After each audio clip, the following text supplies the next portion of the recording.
Welcome, everyone. This is Desiree Patno. I'm your host to know the rules of the game. This is our podcast, and we are so excited. Today, we are going to cover Black History Month.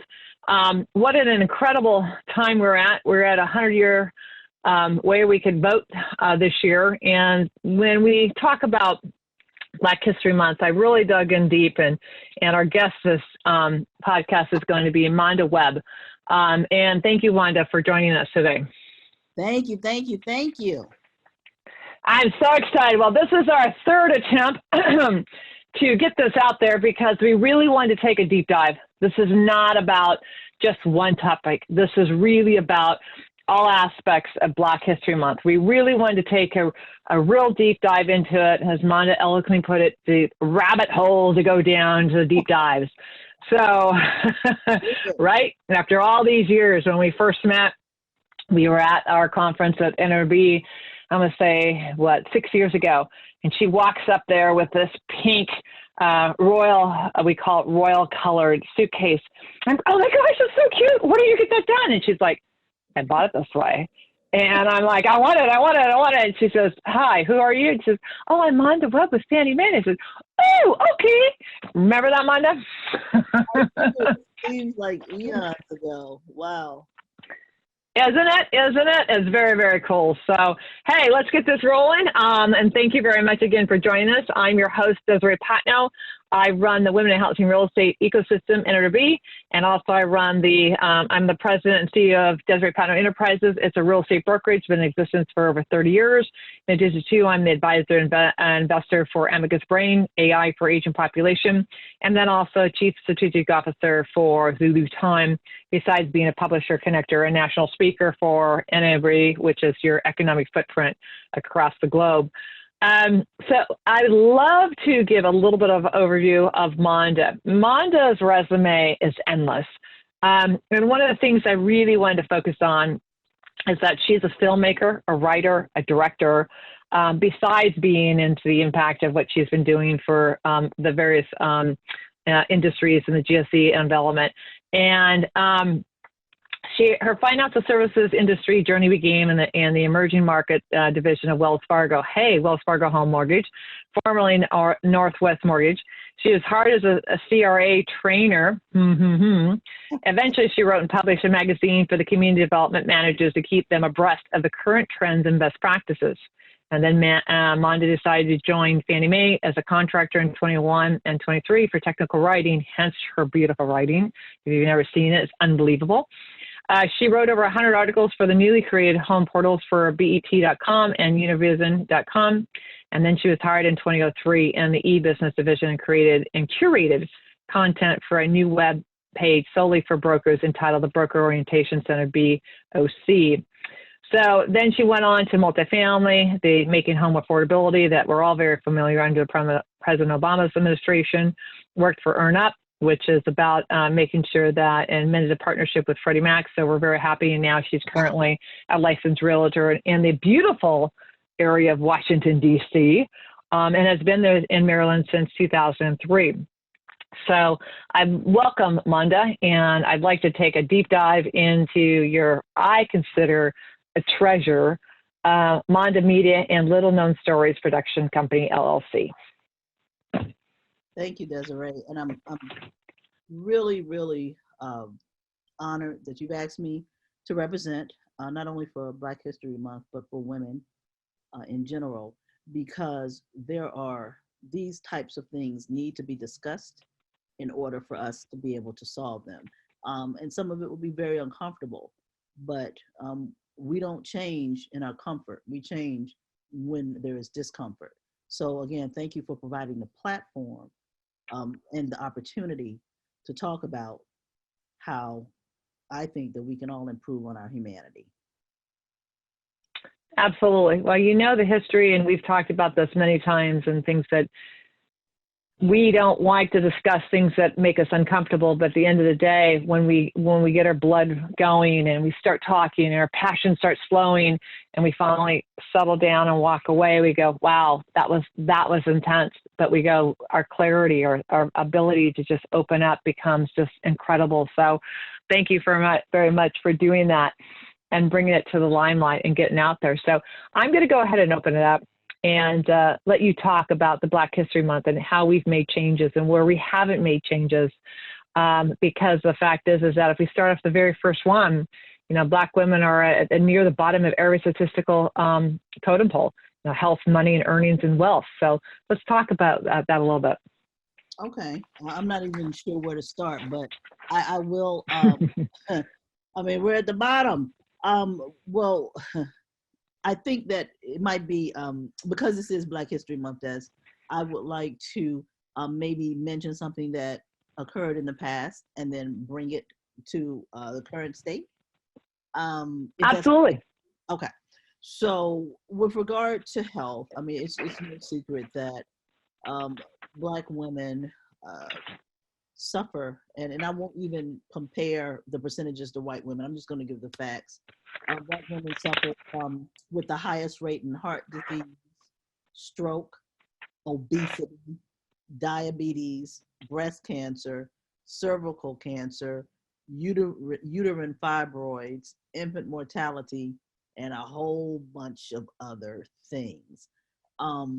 And as we know, that health is associated with your environment and your circumstances, as well as what you might have from a DNA perspective.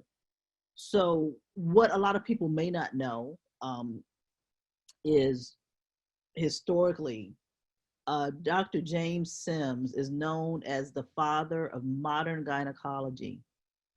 And he got that moniker by experimenting on Black slave women and performed, he's the one that created the speculum that we all probably love to hate when we go for our annual exams.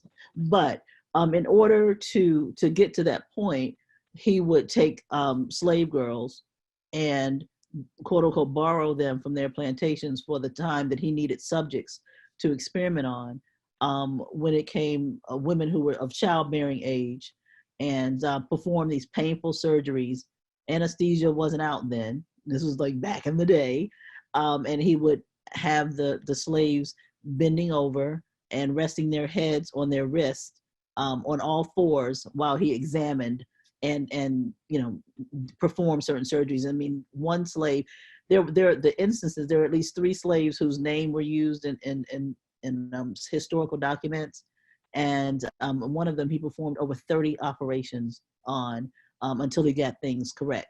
And once he felt they were right, he would then operate on white women who were considered a lot more fragile and not as strong and thick-skinned as the Black slaves. And at that point, he would treat them with anesthesia. But he also performed experiments on slave children, using a shoemaker's tool to pry open their bones and loosen their skulls. And he believed that Black people were less intelligent than white people, and that wasn't just his belief. That belief was spread nationwide.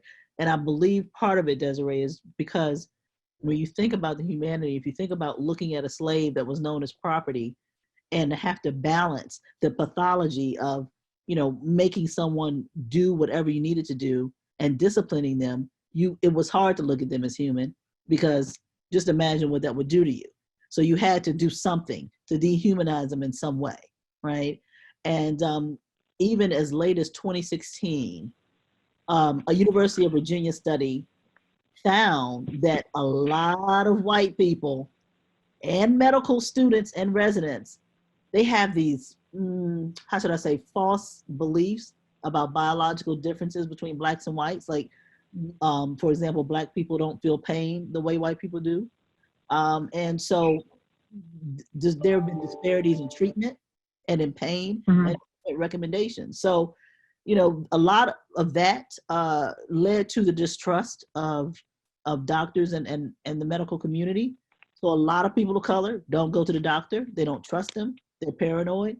So, you know, all of these, all of these conditions start to build up, you know, in certain communities. So, so with the health thing, I mean, things are getting better, and but I think it's still necessary to talk about it to understand where we came The from. framework.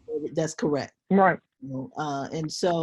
And briefly, you may have known about Henrietta Lack, whose cells were used in research without her family's knowledge, and then the Tuskegee Airmen who were injected with venereal diseases to see what would happen.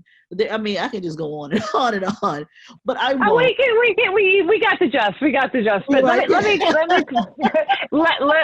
put something in a little, and let me put something out there for everyone. Okay. This is very easy to digest. I want to, and thank you for taking us down, because we really need to hear it. And it just, it's unbelievable, but it is what it is. If you look at the simple thing of skin cancer and melanoma,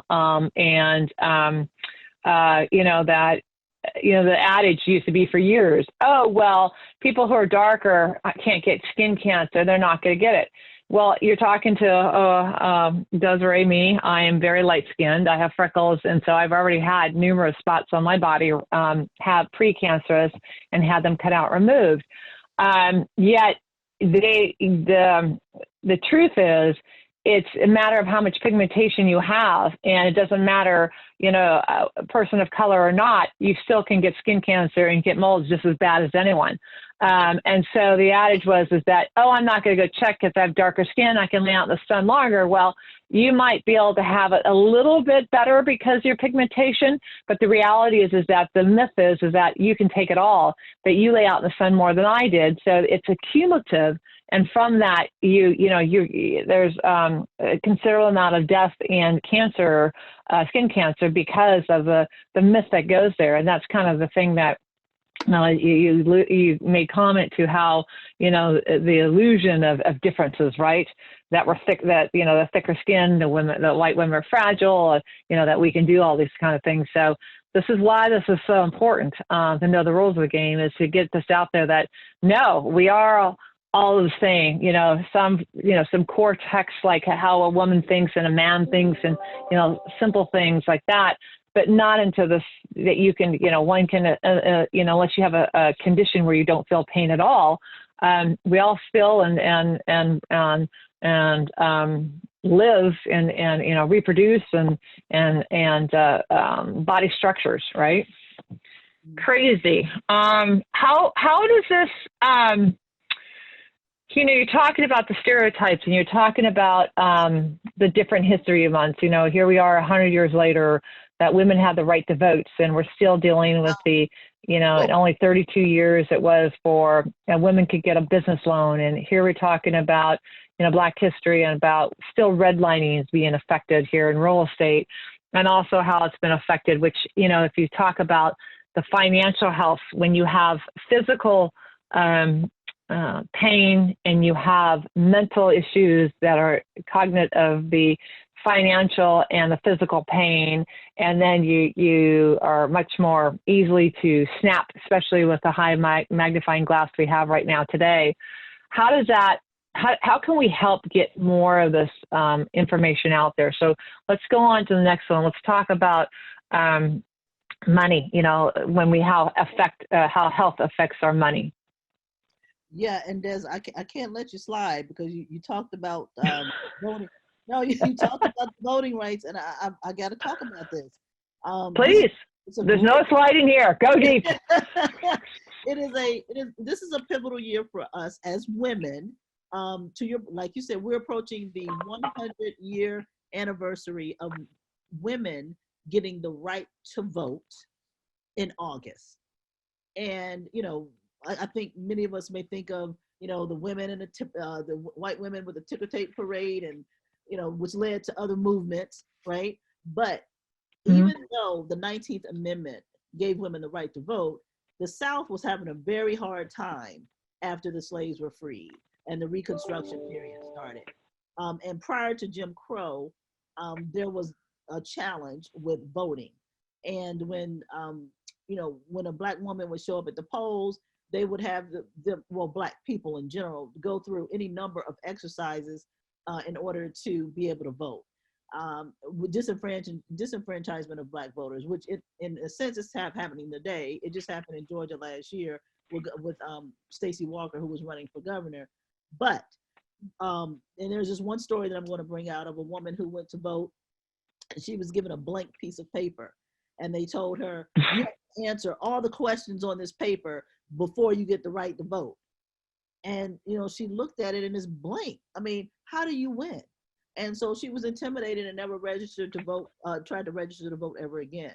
And so with this 100-year anniversary, and it's even been said, when you look at the history, Black women were largely left out. They were, or we were there. However, the people that chose to write about it left them out. And to your point, as you said earlier, we're all bound together, which is what Miss Harper, one of the ladies, said in 1866 about this voting, about suffrage.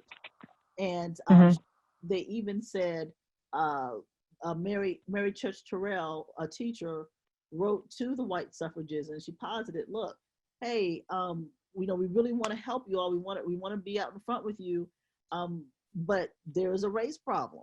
And so the response that she got was, you know what? Well, what you have is dealing with race and not gender, and it's beyond the writ.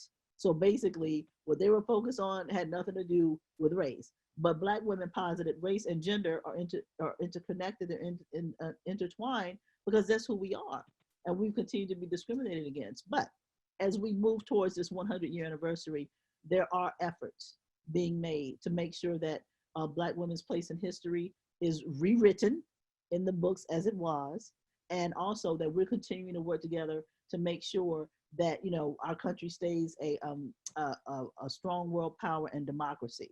So to wealth, Black women earn 61 cents to the dollar compared to white men.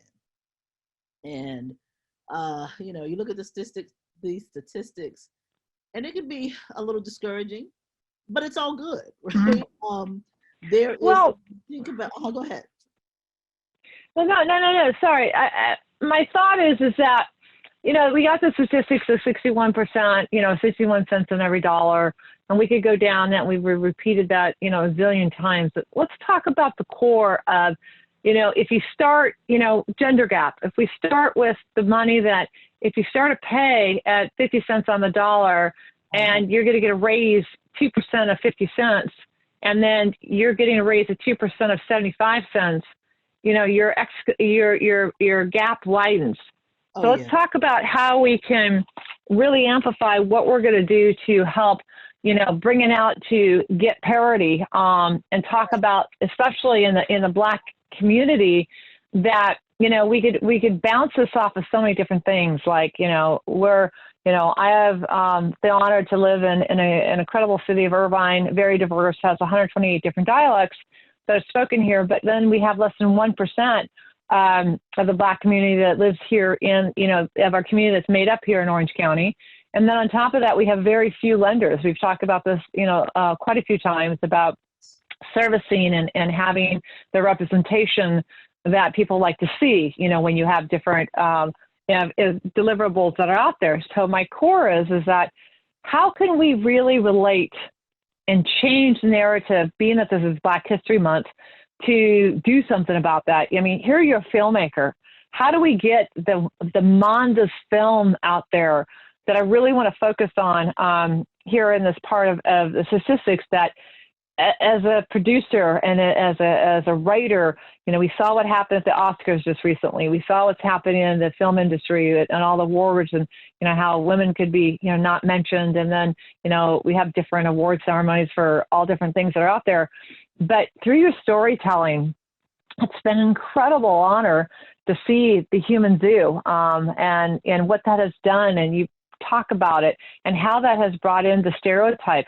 Let's bring it from that angle, that how you're enabling through your storytelling all the things that you've been through your personal life, your professional life in Black history. I think that would be so powerful for our listeners. Okay. I like I like to see. I was on something else, and now you're forcing me to switch. Well, so tie it in. It's okay. Tie it into the, you know, the thought process, the voting systems, and what's going on, and how we went into the gender piece. Because your movies, your short film movies or short films is really what we're talking about here, how you amplify that statistic of being a professional dancer. We saw that in there, how you're being, and even though they're barefoot and out there trying to just sing along and go with it, how did that relate to you getting casting for your short film? Yeah, and look, in my history, I attended the University of Rhode Island, and I wanted to, many moons ago, and I wanted to be an actress. And I had a theater teacher tell me that I would make a fine actress if I didn't have such a Southern accent. And it was very discouraging, to 19, 20-year-old Monda to hear that.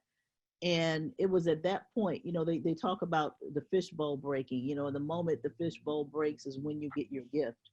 And it was at that point that I realized if I wanted any kind of power and autonomy, it needed to be behind the camera and not in front of it. And so I thought about, well, I would love to produce Their Eyes Were Watching God by Zora Neale Hurston, but Oprah beat me to it, which is okay. But, about 25 years later, between life experiences, I got the courage to forge my own journey. And Desiree, you have, I embrace the concept that through art, as a filmmaker, that I and other storytellers have the power to change perception and the narrative for humans. And primarily with my movies, I place humans in inhumane conditions in order for those watching to be humanized. And so if you look at, there are archetypes or stereotypes for Black women. You have the man, and which is probably most, if you remember Gone with the Wind, and you remember, she's like, oh, yes, I remember Gone with the Wind. I can't birth my babies. And then, then there's the Sapphire, the angry Black woman. I mean, you show a bit of emotion.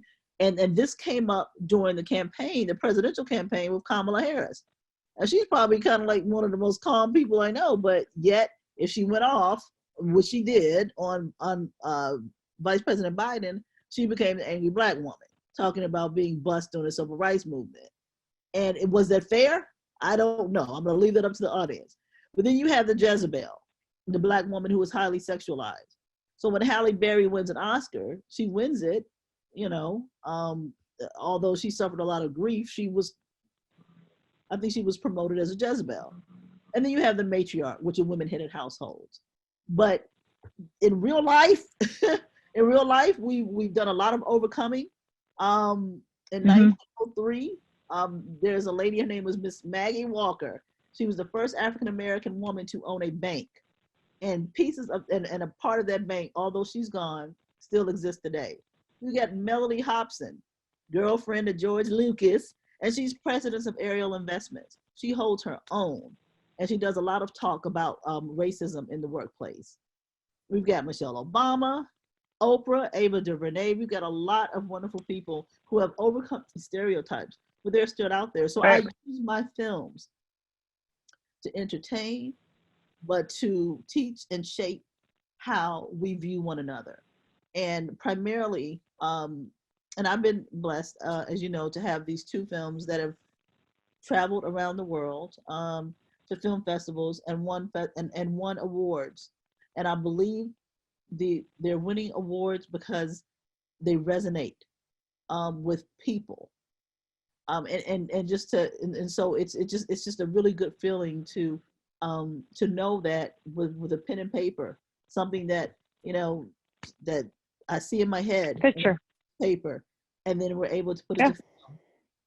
That therein lies the power. So Southern accent be darned, I'm out here making a difference. Well, you are in big ways. I know the Human Zoo got hundreds and hundreds of awards, and we showcased it at one of our conferences. And I even in this time and day got pushed back by women of color that they said it was inappropriate to show the film. And I'm like, wait. Take a step back. This is why we're showing it. It was a diversity inclusion conference that we show, you know, about the little girl, the black little girl in Brussels in 1958. This isn't like it was, you know, this is 2 years before I was born. And, you know, I wanted to go back to the Maggie Lena Walker, first African-American bank owned by a female in 1903. You know, we're talking 117 years ago. And then, you know, we have the first woman to own and build a Hotel Figueroa in 1928, yes. Because women were not allowed to travel with children and be employed.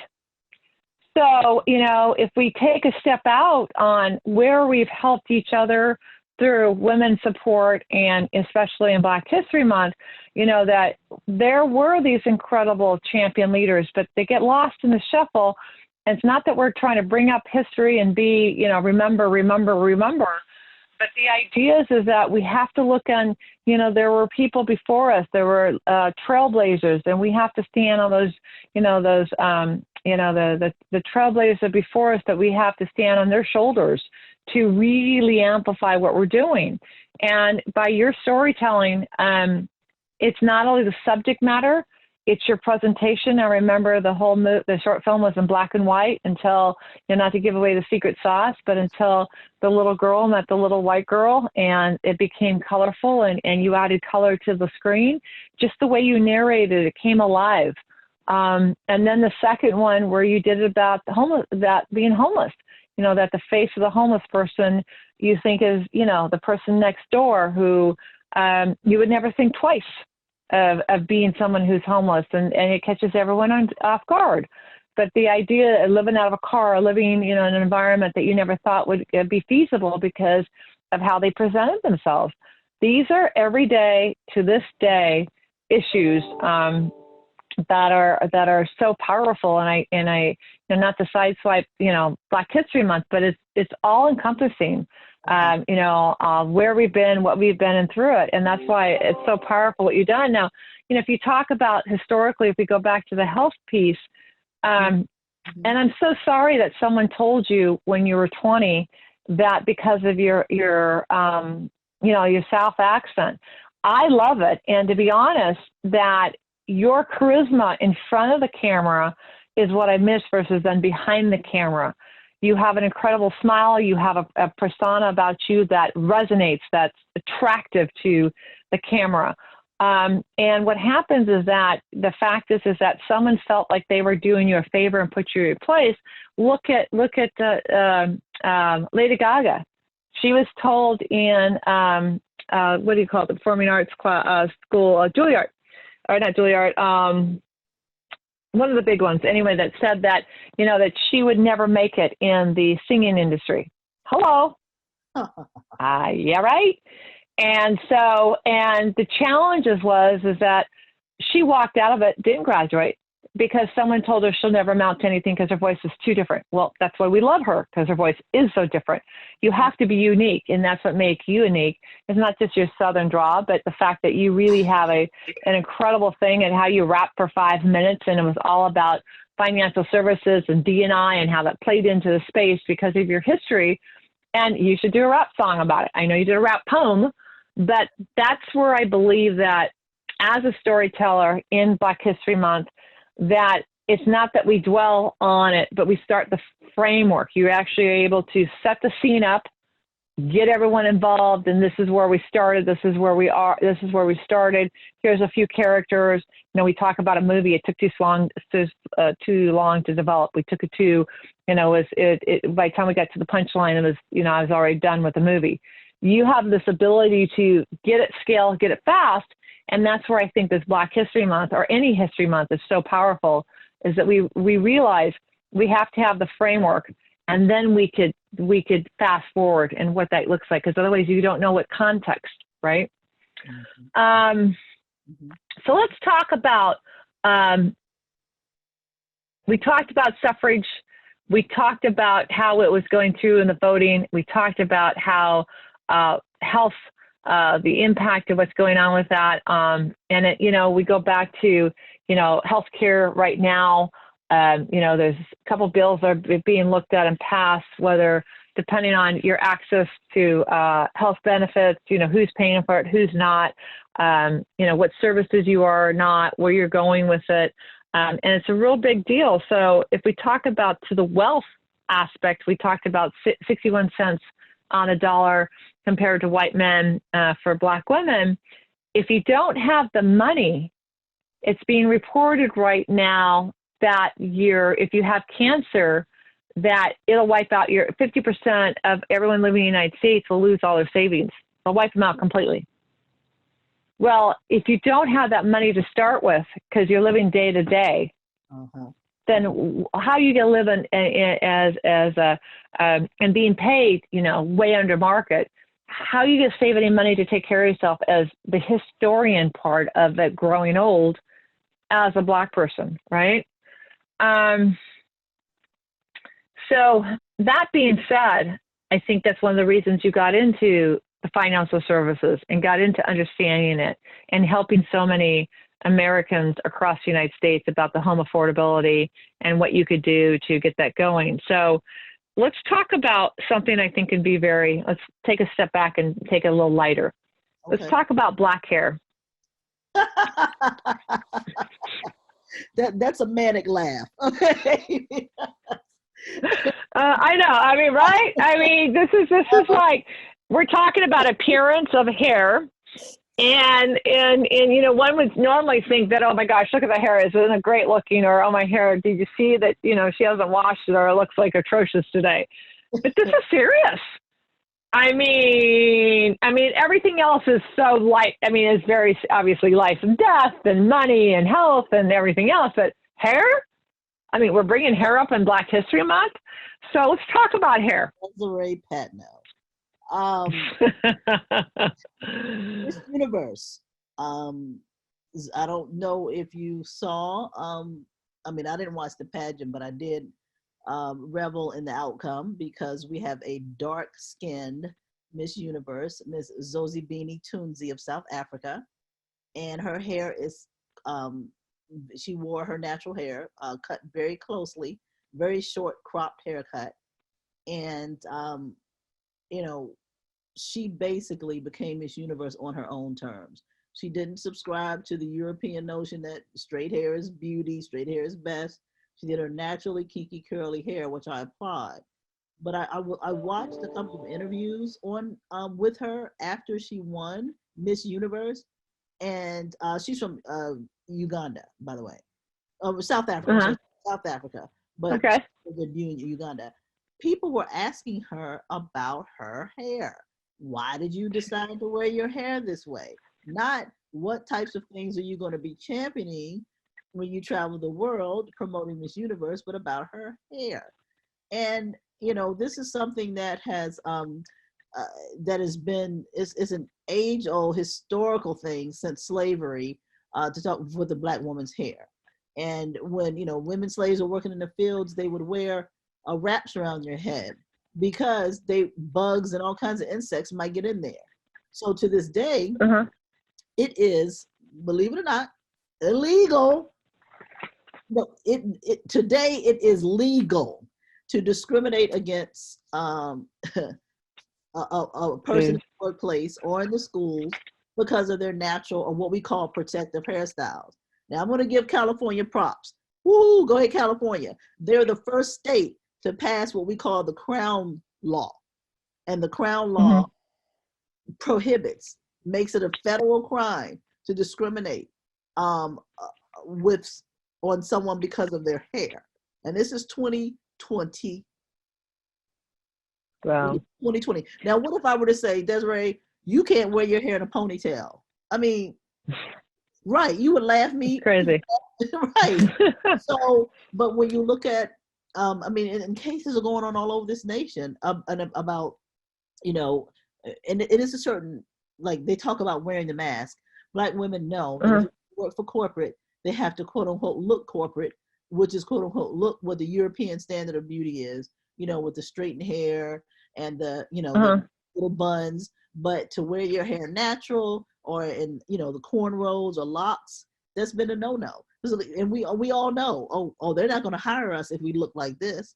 So you're saying to us, you're not okay. The way you look is not okay. So I'm going to force you to change it. So hopefully, California, New York, and New Jersey have passed the Crown Law, and hopefully other states will soon join in. But I just think that in this day and time, it's a shame that we still have to deal with such a base level of racism and discrimination. I just think it's ridiculous. Well, that's the understatement. Let's be real, and we got to keep it clean to the core of our audience. But you know, I mean, when children are being thrown out of school because they're wearing dreadlocks, Yes. seriously, Yes. The amount of time it takes to weave a dreadlock, to take the time to have someone professionally put beads or flowers or ribbons or whatever you're putting in, or no accessories put into a dreadlock. That's crazy. And now, when I was a child, believe it or not, that I was ridiculed every day when I went to school because I swam. And they're like, oh my gosh, your hair is so horrible. Well, my hair naturally lightens up very easily because the chlorine strips the color from black to red to blonde. And that was my natural color because the chlorine would, like I said, would affect it. So imagine rolling out of bed, and I get running a comb through your hair. It needs to be done unless you have it, tied up in a bun or a braided or a bead or a dreadlock that you can't comb it. But the fact that you're washing it and you're combing it, if it's a combable product, that's all should be required. And if it happens to stand head on end and it gets a little frilly and full, who's to tell you that you can't have it that way? Unless you were to mandate that everyone has to have, 1-inch hair, and it has to be cut close, make it a universal thing. My husband, had, what do you call it? We were just talking about Monda. How come I lost my train? Had a, little afro. They had a little afro. An afro. Thank you. Had an afro when he was in high school. At 18, here he is, Greek, and his hair is so ultra curly, and his hair is, full on afro walking in there.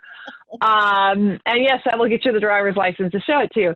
But the core that I'm trying to get at is that a natural phenomenon of the hair, because you have people who are not, what you would consider just looking at them that they are, quote, black, they're white, and I know there's a special name for it, and yet they have kinky hair and you would never know it, and you're like going, what do you mean they can't do that, So I believe that this whole hair thing is beyond, I wouldn't call it ridiculous, I would call it absurdity, that you're allowing me not to walk into a work environment, a school environment, as long as it's combed and cleaned. It's the byproduct of your DNA, period. Yeah, but it's, now, if you were to wear it 2 feet wide and no one could see past you, and you couldn't see the screen, maybe I would say put it in a bun so I could see around your head. Oh, that was a bad joke. or like Rapunzel or, Right. But you don't want to go there. Remember the history days of where someone would take a pigtail and put the pigtail and stick it in the ink tray, right? Okay, let me put the, I can see a screenplay on it. But anyway, yeah, no, and I wanted to end on a light note because here we're talking about Black history. We're talking about how incredibly sad that we're still dealing with hair, something as plain simple DNA as hair. And yet we're still dealing with we can highlight these incredible women who have made it and men who have made it very successful in Hollywood, have made celebrities, have owned CSOs of major companies, and have to remind ourselves that you have to give everyone access to the tools and resources and education to be able to be placed and excel equally by having those resources and not be used and set aside for experimentation to be put aside for, hey, let me start you at a lower pay, and when you are, advanced enough, we'll scale you. Well, if you're always chasing the rabbit, you're never going to get up to the same level. And at the same time, we're not acknowledging that, we get such a data overload, we're not absorbing it. It's just kind of like, okay, repetitive, so you get immune to it. And we can never get immune to the history of life. And we've got to start thinking that it starts today. How do we change? How do we become better at what we do? And that's one of the purposes of Know the Rules of the Game is that if we are given the rule book, if we're given the opportunity to understand so we don't make the same mistake twice. One of the incredible ladies that I have such a fortune and honor to be with, she made a comment today. She says, Desiree, as long as I don't make the same mistake someone else has done because I know about that mistake, then I'm good. It's not that you make this mistake twice. It's that if you know about someone else making that same mistake, you should not make the same mistake. Mm-hmm. And I believe that this runs across classes, diversity, gender, everything. It should not just be about, as Morgan Freeman said, why are we having Black History Month? We just have it American History Month, right? It needs to be inclusive. It needs to be together. So in closing out, Monda, what do you think, we have these multitude of rules, where we've been, what has happening. Mm-hmm.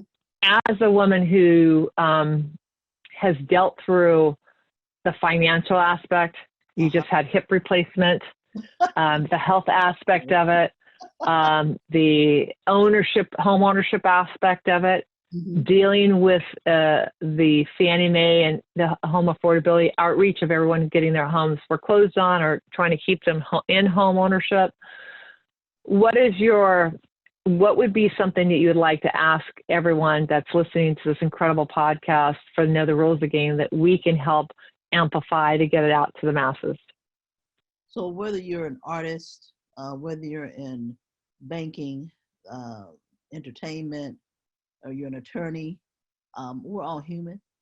And I would like to mention one of my favorite quotes by Marcel Proust that says, "The real voyage of discovery consists not in seeking new landscapes, but in having new eyes." And if we look at things through a different lens, a brighter perspective, then we can all change the narrative together. That's wow. So we all have our story. We all have our experiences. And if we all chime in, and I have a quote that says, listen. If we all listen to each other, we take the time to absorb the stories and time that we been shaped by who we have been surrounded by, and listen and learn from the mistakes others have made, to not repeat those mistakes from our own personal experiences or people that we've seen or heard about, we all will have the end game, which is what this whole podcast is about. And that's the quality of life, entrepreneurship, and equality. So instead of, going and going, I take a moment to pause and say, thank you, Monda, for really amplifying it through your storytelling. I think it's very fitting, the little known stories. Your title of your company really talks about that, Little Known Stories production company is taking short films, amplifying the message. And I think that's what makes you so special as someone who is been there, done that. And now you're taking your vision and going back to the grassroots and granular level of being in the paces of knowing the inner workings of corporate America and showing homes and being part of that, how you can connect to what's happening, what people are saying they're doing, and amplifying the right thing to do through your storytelling. So how do we get a hold of Monda to reach out to you for your storytelling, your real estate, and everything else? Give us our contact. You can just Google me. Thanks a lot, Monda. Website, email address, phone number, Sure. anything you'd like to share. Okay. MondaWebb@gmail.com. It's fine. It's easy. monda.webb@gmail.com. Again, that's Monda, MONDA.W as in women, E as in Edward, B as in business, @gmail.com. And your little known stories, how do we get a hold of you there? I'll answer all emails. That one's a little longer. Monda.littleknownstories@gmail.com. But I'll Okay, excellent. Yeah. Mm-hmm. Okay, cool. Well, thank you very much for being on the call. I'm Desiree Patno. I'm your host. I'm the CEO and president, as you know, of NAWRB. We're going to be having our annual conference on September 28th to 30th in Tahoe, California this year. And it's going to be called the Women's Leadership, can't even think of the name off the top of my head. This is really good. It's New Women's Leadership for the New Century. So Women's Leadership for the New Century. And it's going to be in luxurious in white is going to be our gala. And so we're going to be announcing our 15 principles here shortly, leadership categories here shortly for our awards gala. So I want to make sure you know how to get a hold of us at NRB.com. And this is at 949-559-9800. Again, that's 949-559-9800. And we look forward to having you for our next week. These are aired every Wednesday at 8 a.m. for our podcast. And if you miss a podcast, we have the link so you can go back and listen to the previous podcast. So again, know the rules of the game. Host Desiree Patno, our guest today, Monda Webb, for a little known storytelling. Thank you very much, Monda, and have an incredible day, and everyone have an incredible Wednesday. So thank you very much for your time.